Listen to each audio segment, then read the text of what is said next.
What's up guys, Houndish here, and today we are back with another Destiny video. This day is Thursday, and that's the day where the TWID, I just called it the TWIB, Bungie post their blog post for the week. So, as always, there are a handful of updates here, so we'll round up all of the news, as well as some additional updates and things to be aware of from Bungie this week. So, if you guys enjoyed the video, get subscribed to the channel, that'd really help us out, as around half of the viewers on this channel are not subscribed, so that makes a massive difference to me here on YouTube, but otherwise, now let's get into it.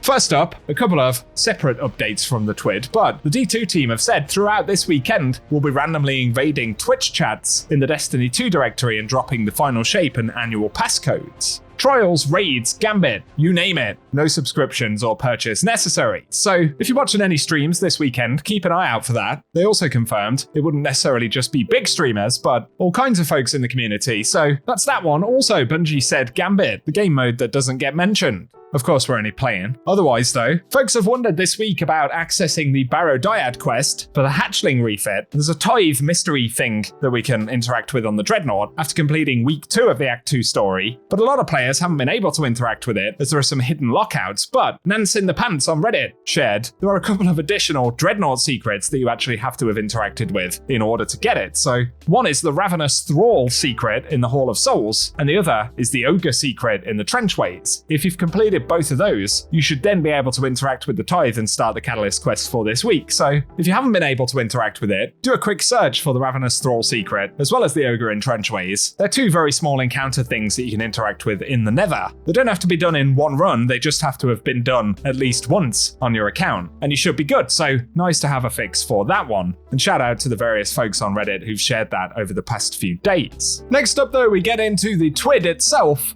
And we are at the midway point for Guardian Games, so Bungie say we don't have a halftime show, but taking a moment to look at the leaderboard, as it stands, for total days won, at the moment, Titans have won 6, Hunters have won 3, and Warlocks have won 0. Clearly, Warlocks are going to have a very difficult time this time around. Otherwise, predictably, Titans have been pretty dominant, given the sandbox at the moment. That was kind of anticipated within the community, so share your thoughts about that. Bungie do say though, if you haven't yet earned the All-Star Vector Skimmer, now's the time to lock in and complete the dropping quest. That's once again available this year, so keep it in mind. And of course was the first skimmer that we had for Destiny 2 last year. Next up though, Bungie speak about Eververse, marks, cloaks, and bonds. So over the past few weeks, they say we've cleaned up a few Eververse bugs. However, in doing so, we learned that one Guardians bug is another Guardians feature.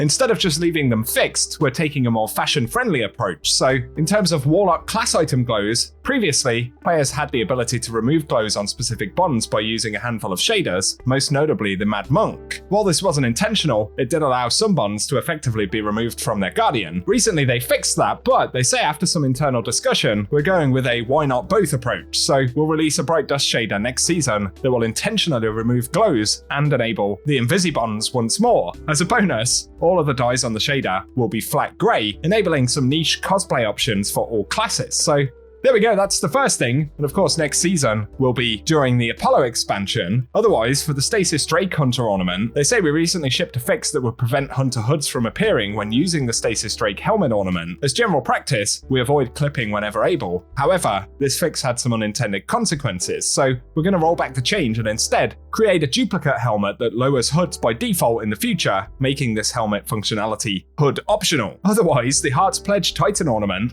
for solipsism, they say we quickly realized that the item was not uniformly displaying across Guardian body types. As with the Hunter fix noted above, we plan to fix the issue, but also provide players with a duplicate ornament that does not include the cloth. So again, it gives players some flexibility in their aesthetic and further opens the fashion endgame.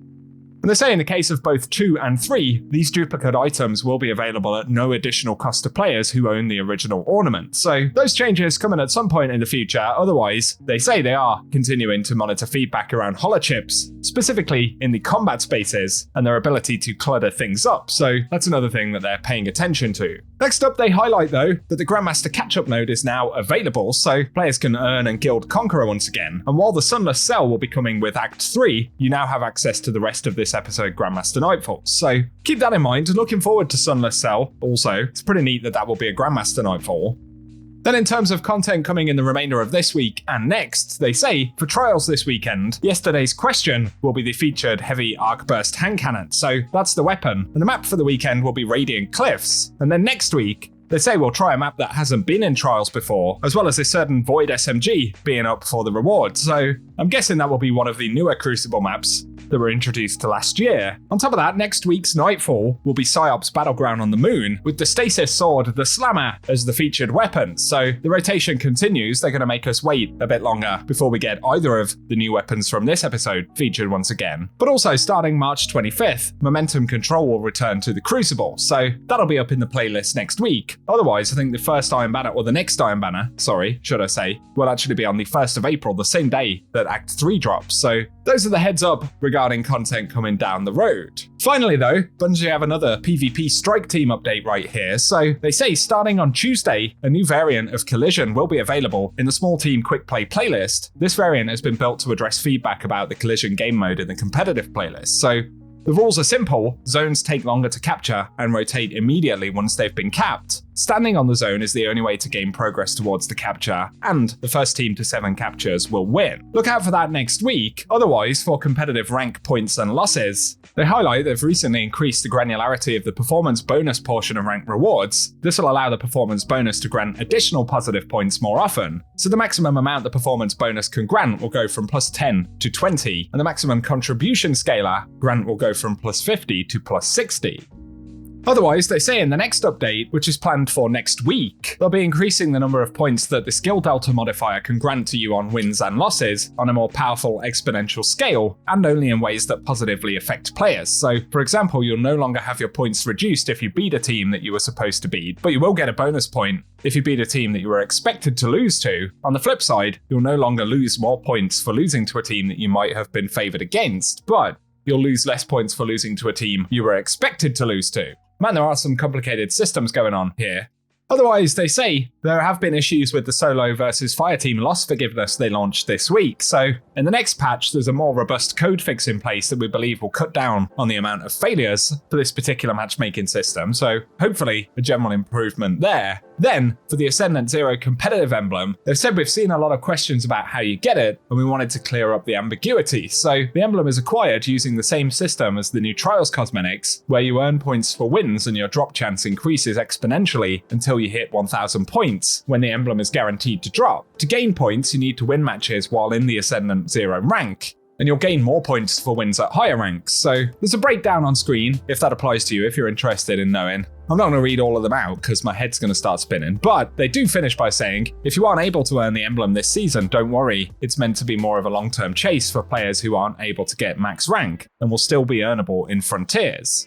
So some general PvP updates right there from the Crucible team. Otherwise, for today, that's what we have to speak about. So let us know your thoughts on Guardian games so far, the additional upcoming Crucible changes, Eververse updates, and future content. Also, if you've enjoyed the video, a rating below really does help us on the channel. But otherwise, I appreciate you tuning in, and I hope you guys have an awesome day.